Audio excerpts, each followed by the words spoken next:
I'm Monsignor Charles Minor, and welcome to this edition of Real to Real. Starting life over again as a widow or widower can be a very trying experience. You're going to see a program that tries to make this transition a little more comfortable. Also, there's a special group of Cuban refugees who have a special story to share with us.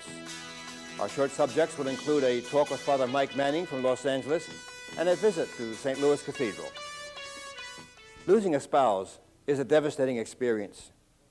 Not only does it cloud our lives with grief and cause a void in our life, but it calls for a total readjustment in lifestyle, doing things as one, living as a single person. Hope is a program that tries to help make that experience a little easier. Losing a husband or wife can be a devastating experience, one that can make one doubt his or her individual potential as a single person. Hope is a program designed to change this. Bruce McNaugh, Camden County surrogate and founder of Hope, states the program's purpose. It is to stimulate people to their own potential, to assist them through the grieving stages so that they evolve through and out of the grieving stages and can remake their lives. And then finally to provide them with the tools with which they can do what they want to do in life as a single person. Betty Rice, coordinator of the Hope program, explains the group's origins. Hope means helping other people evolve. It's an information, counseling, and support program for widowed persons. In 1977, I attended a WOWS meeting, which stands for Widows or Widowers in Barrington, and at that time they had a speaker who was running for surrogate of Camden County, Bruce McNaugh. And he said at this meeting that if he got elected, he would in fact start a program for widows and widowers, sort of a continued support type thing. And he did get elected in November, and then in February the following year got in touch with me. And he had also talked to other people. And we got together as a group, and we took a training period. At that time, I was in school at Rutgers. I asked Dolores Hodges if she'd like to get into this program also, which she did. In the beginning, my salary was funded through CETA, and that ran out on the end of September of last year, at which point the bishop of the Diocese of Camden agreed to give me a place to hang my hat, so to speak, a place where I could run the program from. So I do go up there 3 or 4 days a week and run it from the Family Life Bureau of the Diocese of Camden. Marie Willem, who is a counselor in the Hope program, explains her duties and the breakdown of the schedule. We have a 13-week program.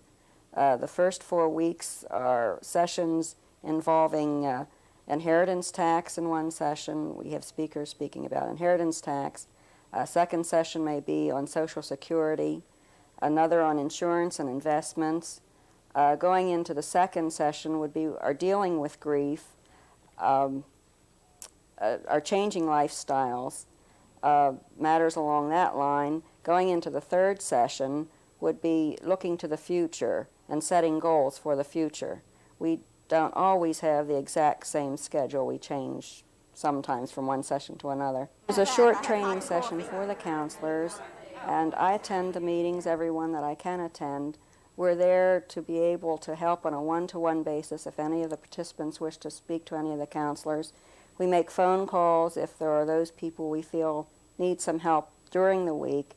Our phone numbers are available to these people that they could call us if they wish.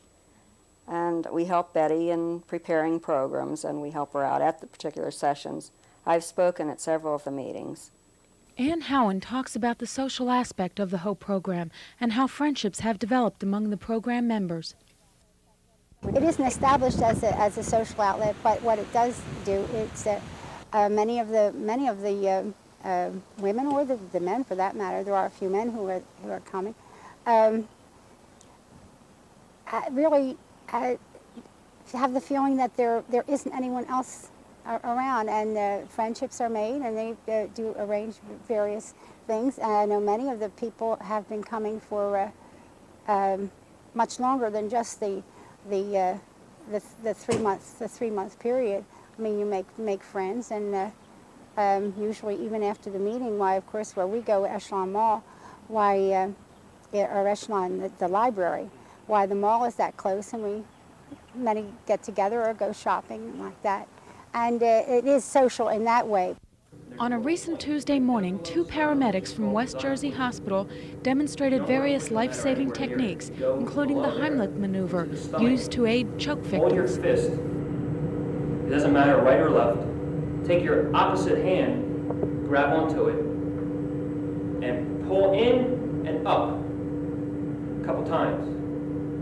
And hopefully that when this particular person was started to choke on something, there's enough air trapped in their stomach that you can squeeze the air out of their stomach and you can force out the food. Bob Schneider, one of the few men in the program, is an unofficial counselor and handyman. And I made the suggestion one time to Mrs. Rice to, why don't you get a handyman in there to give a program?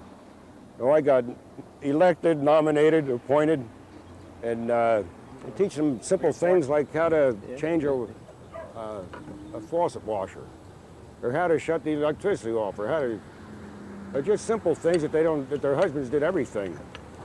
In talking with Marie, Ann, and Bob, they were in common agreement on the biggest problem facing a widowed person.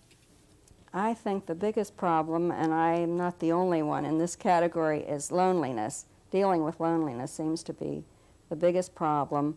And in that area, you have to get out, I think, helping other people. If in some way you can get out, not just in the HOPE program, but in the community and your church, to help other people will help me as a person and help other people in the same situation. Loneliness is always a very big problem.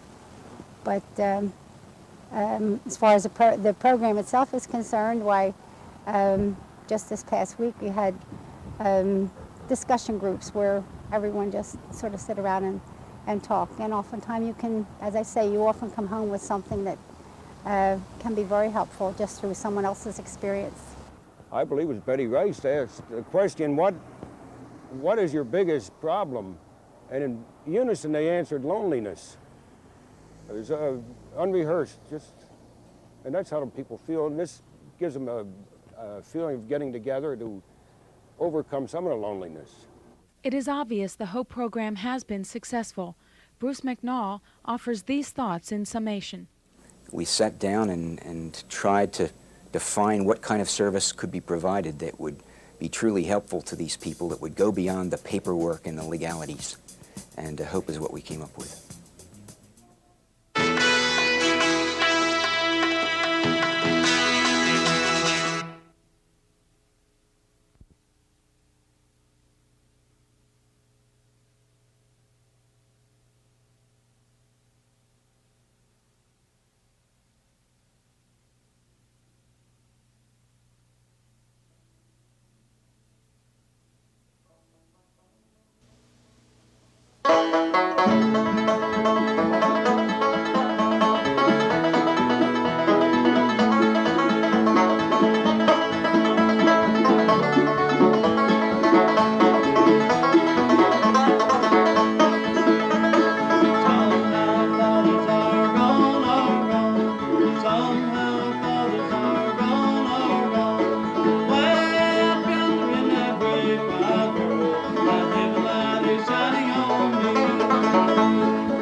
that heaven light is shining on me.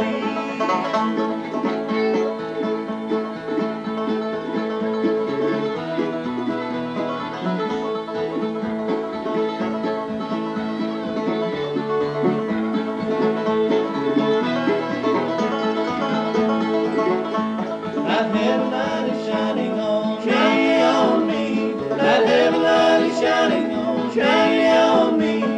Well, yonder in that great wide world, that heaven light is shining on me.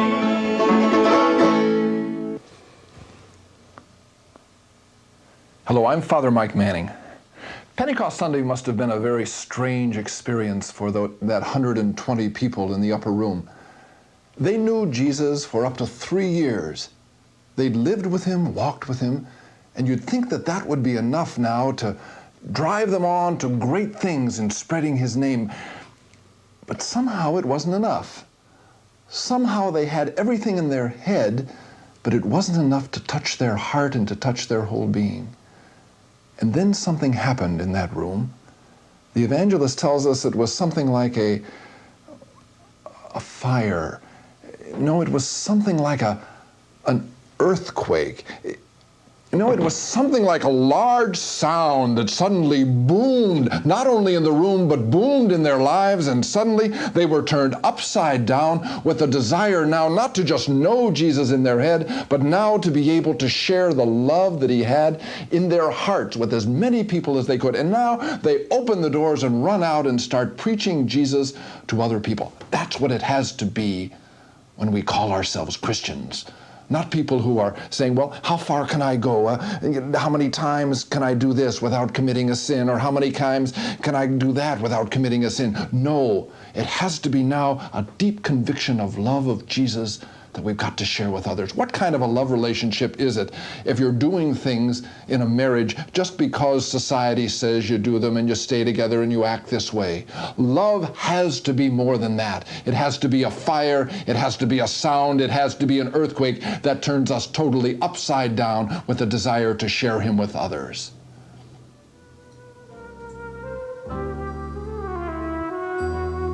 This is the great Cathedral of St. Louis, King of France, located in St. Louis, Missouri. 76 years ago, Archbishop John Glennon began the drive to build the great cathedral. Now the gray granite walls of the Romanesque building are a familiar part of the city. The massive hand-carved oak doors have welcomed thousands who come here to pray or to view the marvels within. And what marvels!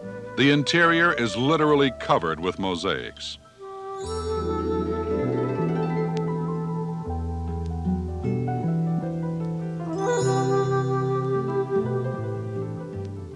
The mosaics consist of millions of chips of multicolored glass edged in gold, most of them executed in the Byzantine style.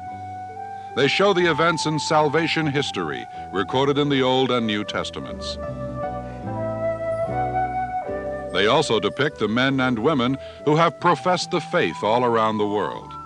They show, too, those who have played a special part in spreading the faith in the St. Louis area. Archbishop Glennon said that this cathedral would bring God closer to his people. Cardinal Ritter of St. Louis called it a prayer of praise written in stone. But no matter how it's described, it is certainly a fitting tribute to a great saint and to the people of a great city.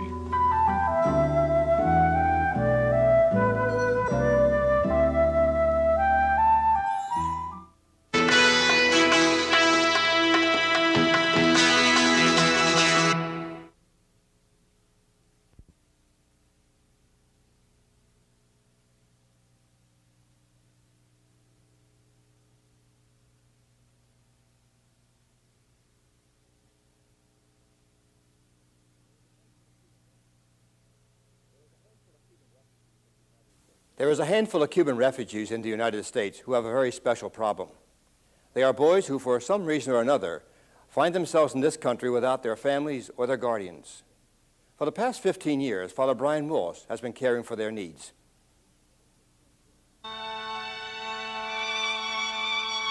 Since Columbus set foot on the Florida shore almost 500 years ago, America has been known as the melting pot of the world. Immigrants flocked to America during its infancy, seeking refuge from religious persecution, famine, and poverty. Most came with little more than hope. Some came in chains. In 1 year alone, Italy sent over 300,000 immigrants to this country. For the United States, this was a period of industrialization and economic expansion, a time when jobs were many and housing was plentiful.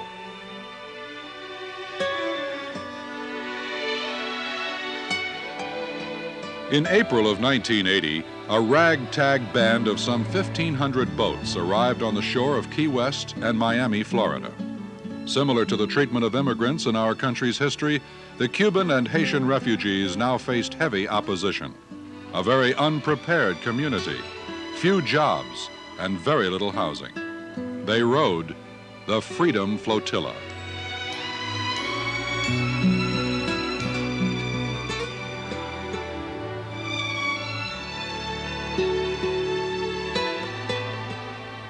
Cuban Americans are not strangers in the Miami area.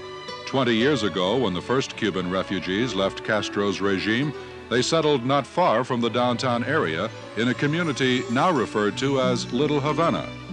Monsignor Brian Walsh remembers those first boats well, and as director of the Catholic Service Bureau, he was instrumental in the resettlement of thousands of refugees and more recently the adoption of several Cuban and Haitian children. In 1960, we got involved with the unaccompanied Cuban minors, boys and girls sent to the United States by their parents to avoid communism at a time when their parents were unable to leave Cuba, unable to come themselves. And of course, in the beginning, it was thought that this was going to be a very temporary arrangement. It was, however, quite the contrary. And for the 20 years that followed, many parents were never reunited with their children, and in many cases left with no sponsor and nowhere to go. Among those refugees were these boys, who arrived here last year during the Mariel Bay Exodus, and now live in a renovated hotel which is sponsored by the Catholic Service Bureau and funded by the federal government.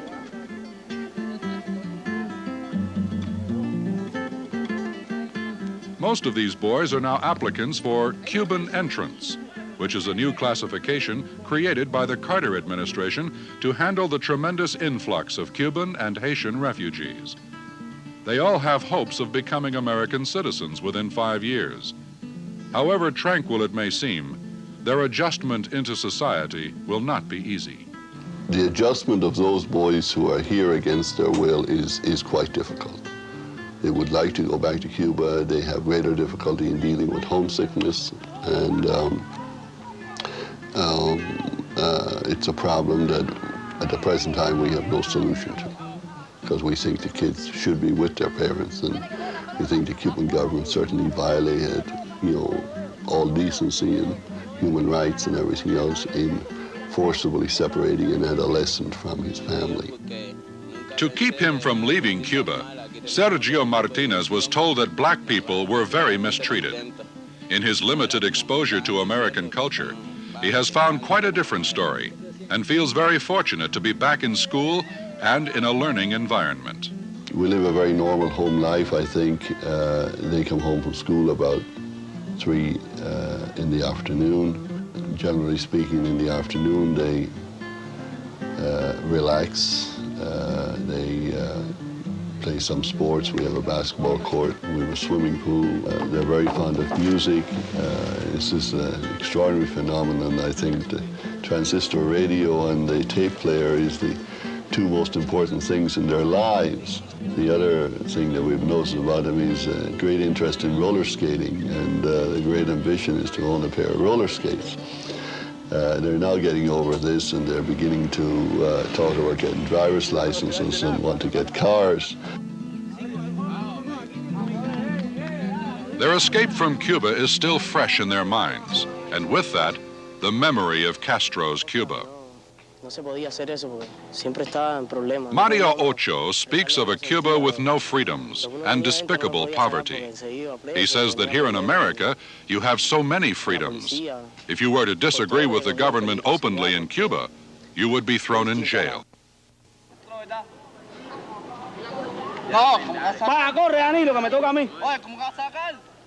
Laszlo Rivera was one such youth. He was jailed because he refused to participate in government programs. They called it disrupting the public order, which could be anything as little as talking loud after midnight. I spent months in jail before finally, one day in June, we were told that we could board a boat and leave for America.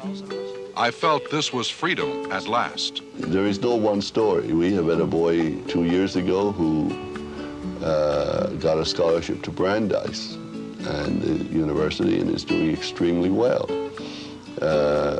Majority of our boys over the last 20 years have graduated from college and gone on to very successful careers as lawyers, engineers, doctors, and priests. On the other hand, opposition from the Miami community has at times been malicious, as evidenced by this hole. The bullet struck the window outside and went through Monsignor Walsh's apartment. Because of involvement, but particularly because of advocacy, almost every time we appear on television, we get some hate mail. Every interview, every statement in the press, and the rest of it brings its share. On the other hand, it brings some extraordinary affirmation as well, sometimes from the least expected quarters.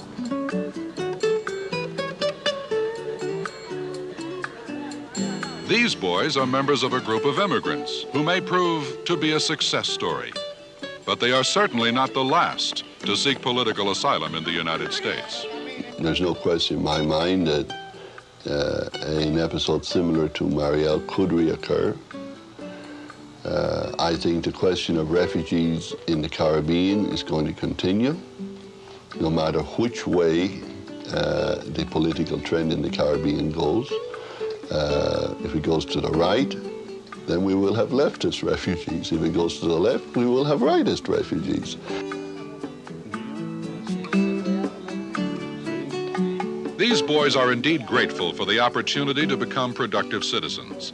Says Sergio Martinez, I feel like an American, and I am trying to forget the past. I think we have a question now of our tradition as a nation of refugees and as an asylum for people suffering persecution. Catholic Church in the United States has been described as a church of immigrants. And there's no question about it that we have a tradition of immigration service, and it's a tradition we would not want to abandon. So we have that. We have the tradition of this country, which in the providence of God seems to have been assigned a special destiny as a beacon of hope and as a haven for those who suffer persecution. Next week, we'll visit a unique alcoholic treatment center in South Jersey and learn how some Laotian refugees are preserving their heritage through dance. Our short segments will feature Father David Fleming. Please feel free to write us and give us your comments and ask us your questions. Reel to Reel, 222 North 17th Street, Philadelphia 19103. We would enjoy hearing from you. Thanks for joining us for this half hour. We've enjoyed it and hope you have too. We look forward to seeing you again.